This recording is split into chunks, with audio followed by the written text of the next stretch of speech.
Question number 32. Partnership deed of C and D who are equal partner has a clause that any partner may retire from the firm on the following terms by giving a 6-month notice in writing. देखिए यहाँ पर दो partner हैं और partnership deed के according कोई भी partner 6 महीने का नोटिस देकर रिटायर हो सकता है. The retiring partner shall be paid. एक रिटायरिंग पार्टनर को क्या क्या दिया जाएगा रिटायरमेंट के टाइम? एक तो जो उसके कैपिटल और करंट अकाउंट का क्रेडिट बैलेंस होगा वो दिया जाएगा, और his share of profit to the date of retirement calculated on the basis of average profit of the 3 preceding completed year. मतलब अगर वो ईयर के बीच में रिटायर होता है तो उसके रिटायरमेंट की डेट तक का जो फर्म का प्रॉफिट होगा उसमें से उसे हिस्सा दिया जाएगा, और रिटायरमेंट की डेट तक का जो प्रॉफिट है वो पिछले 3 साल के एवरेज प्रॉफिट के बेस पर उसके प्रोपोर्शनेट कैलकुलेट कर दिया जाएगा. Half of the amount of the goodwill. इसके अलावा फर्म की गुडविल का आधा हिस्सा, क्योंकि सी और डी दो पार्टनर हैं तो हर पार्टनर आधे आधे का हिस्सेदार है, तो गुडविल का आधा हिस्सा दिया जाएगा. और कैलकुलेट कैसे होगी goodwill? 1.5 times the average profit of 3 preceding completed year. मतलब पिछले 3 साल के एवरेज प्रॉफिट के 1.5 मतलब 1.5 टाइम्स के बराबर.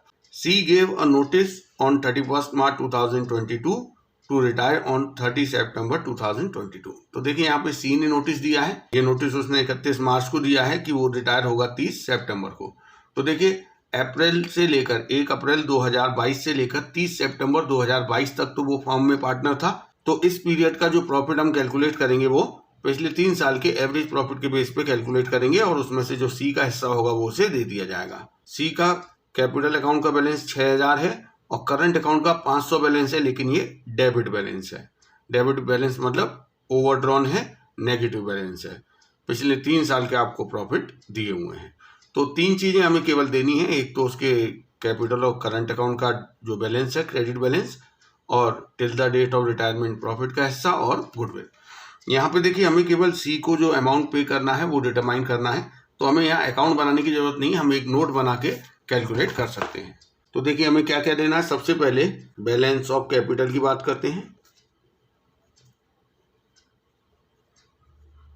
सी के कैपिटल का बैलेंस है 6000, ये इसे दिया जाएगा. इसके अलावा balance of C's current account. देखिए करंट अकाउंट का बैलेंस डेबिट बैलेंस है, मतलब वो नेगेटिव बैलेंस है, तो उसे हम प्लस नहीं करेंगे, माइनस करेंगे. इसके बाद till the date of retirement जो फर्म का प्रॉफिट है उसमें से उसे हिस्सा दिया जाएगा. तो पहले हमें फर्म का प्रॉफिट कैलकुलेट करना पड़ेगा. इसके लिए हमें बेस कैसे मानना है? एवरेज प्रॉफिट को. तो पिछले 3 साल के प्रॉफिट को हमने जोड़ दिया, 3 से डिवाइड कर दिया, हमारा एवरेज प्रॉफिट आ गया 2200 रुपये. अब देखिए ये जो पार्टनर रिटायर हुआ है सी, ये कब रिटायर हुआ है? 30 सितंबर को. इसका मतलब 1 अप्रैल से लेकर 30 सितंबर 2022 तक का फर्म का एस्टिमेटेड प्रॉफिट कितना होगा? Firm's profit from 1 April to 30 सितंबर 2022. तो 2200 तो एवरेज प्रॉफिट है, एनुअल एवरेज है, मतलब ये 1 साल के प्रॉफिट को रिप्रेजेंट कर रहा है. तो ये तो 6 महीने रहा पार्टनर फॉर्म में, तो 6 महीने का प्रॉफिट कितना होगा? 1100 रुपये. इसमें से सी का शेयर कितना होगा? सी आधे हिस्से का पार्टनर है, तो 1/2 550 रुपये तो उसे ये दिए जाएंगे. ये हम जोड़ देंगे share of profit till retirement, 550 रुपये ये प्लस हो जाएगा. इसके अलावा गुडविल की बात करते हैं. इसके लिए पहले हमें गुडविल का वैल्यूएशन करना पड़ेगा. गुडविल का वैल्यूएशन बताया है एवरेज प्रॉफिट के 1.5 टाइम्स के बराबर. तो एवरेज प्रॉफिट 2200 है, इसका 1.5 टाइम्स निकालेंगे तो 3300 आएगा. ये तो पूरी फर्म की गुडविल है. इसमें से सी का शेयर कितना होगा? देखिए सी 1/2 का पार्टनर है, तो 1/2 मिलेगा उसे. कितना मिलेगा? 1650.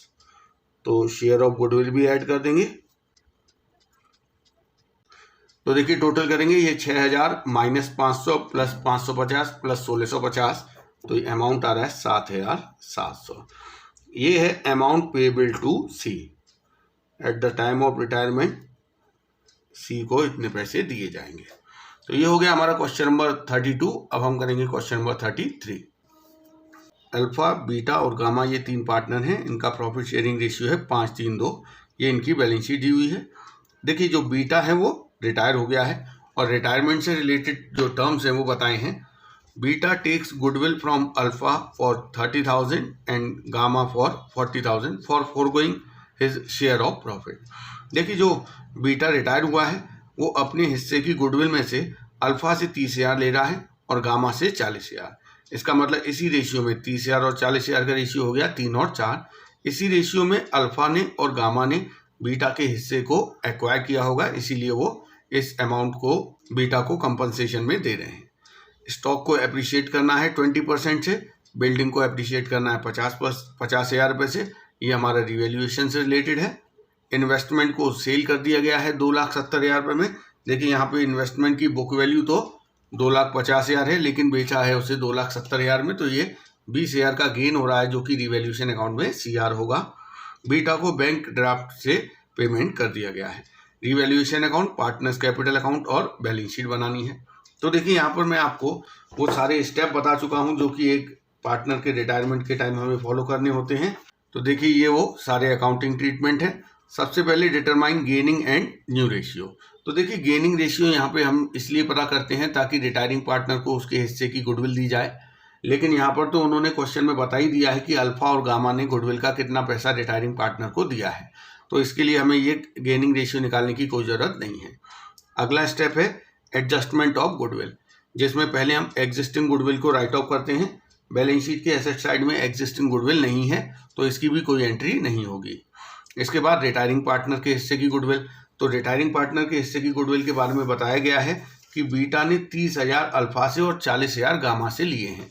तो अल्फा से लिए हैं तो अल्फा के कैपिटल अकाउंट में DR होगा 30,000, और गामा से 40,000 लिए हैं तो उसके कैपिटल अकाउंट में DR होगा किस नाम से, बीटास कैपिटल अकाउंट। ये पैसे बीटा के कैपिटल अकाउंट में चले जाएंगे by Alpha's capital account by Gamma's capital account. ये 30,000 और 40,000 ये गुडविल का पैसा है जो कि बीटा के कैपिटल अकाउंट में CR हो गया। इसके बाद अगला स्टेप होता है रिजर्व P&L और डेफर्ड एक्सपेंस को एडजस्ट करना। तो देखिए रिजर्व P&L डेफर्ड एक्सपेंस के लिए आपको केवल एक जर्नल रिजर्व दिखाई दे रहा है बैलेंस शीट के लेफ्ट साइड में 1 लाख रुपए का। ये जर्नल रिजर्व पार्टनर्स में डिस्ट्रीब्यूट कर दिया जाएगा बाय जर्नल रिजर्व 1 लाख है, और ये ओल्ड रेशियो में डिस्ट्रीब्यूट किया जाएगा तो 50,000, 30,000 और 20,000 मिलेगा।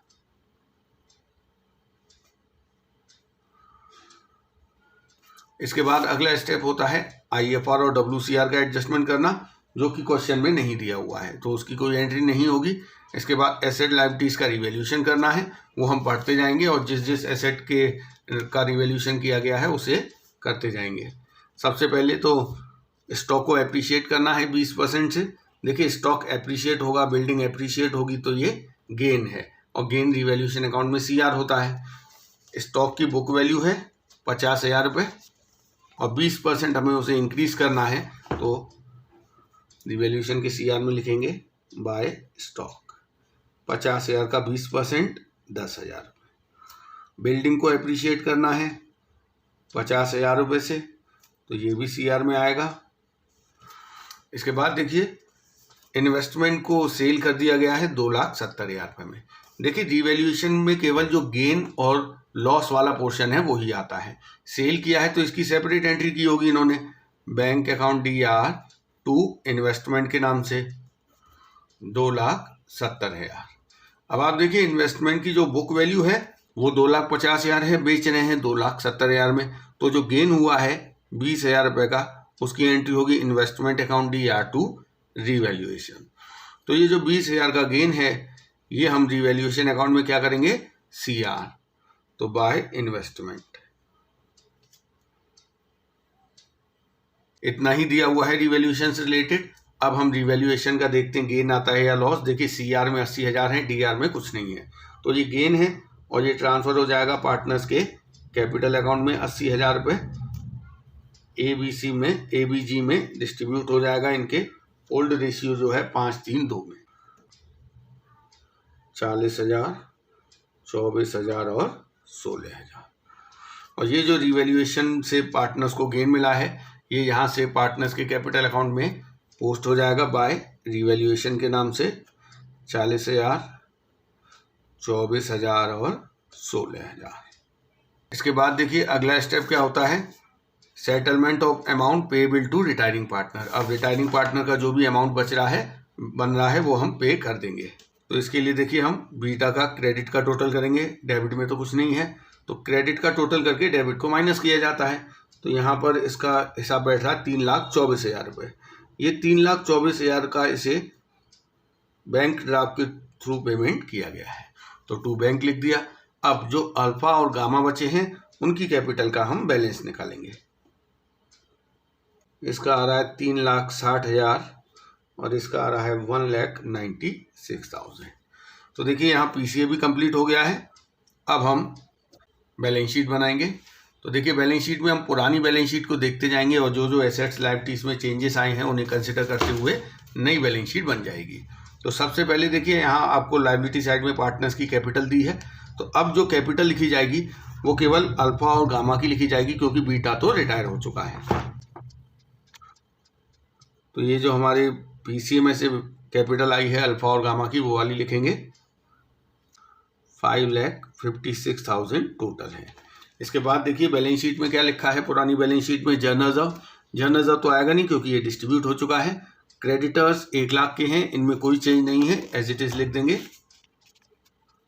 इसके बाद आएंगे एसेट साइड में। देखिए एसेट में क्या क्या है, एक तो बिल्डिंग है 2,50,000 की, लेकिन अब इसे हम 3,00,000 लिखेंगे क्योंकि इसे 50,000 से इंक्रीज किया गया है।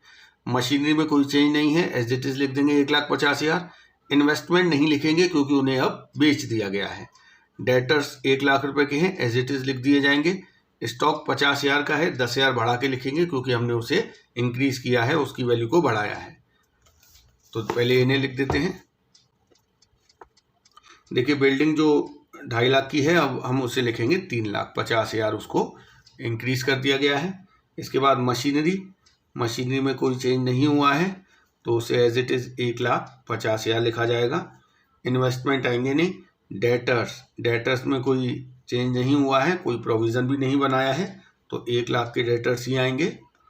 इसके बाद जो स्टॉक 50,000 का है उसे हमने देखिए यहाँ पे 10,000 से इंक्रीज कर दिया था, तो अब वो 60,000 का दिखाई देगा।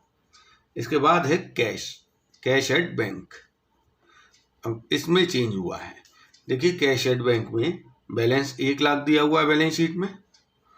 अब यहाँ देखिए हमने इन्वेस्टमेंट बेचे थे 2,70,000 के, तो वो यहाँ पे प्लस हो जाएगा 2,70,000, और रिटायरिंग पार्टनर का 3,24,000 का पेमेंट किया है, ये माइनस हो जाएगा। हम चाहें तो यहाँ पे कैश अकाउंट भी बना सकते हैं, यहाँ पे बिना कैश अकाउंट बनाए इस तरीके से भी हम प्रेजेंट कर सकते हैं। तो देखिए अब 1,00,000 प्लस 2,70,000 माइनस 3,24,000 करेंगे तो हमारा कैश बैलेंस आएगा 46,000। अब हम बैलेंस शीट का टोटल करेंगे। देखिए दोनों साइड का टोटल 6,56,000 आ रहा है। तो ये हो गया हमारा क्वेश्चन नंबर 33।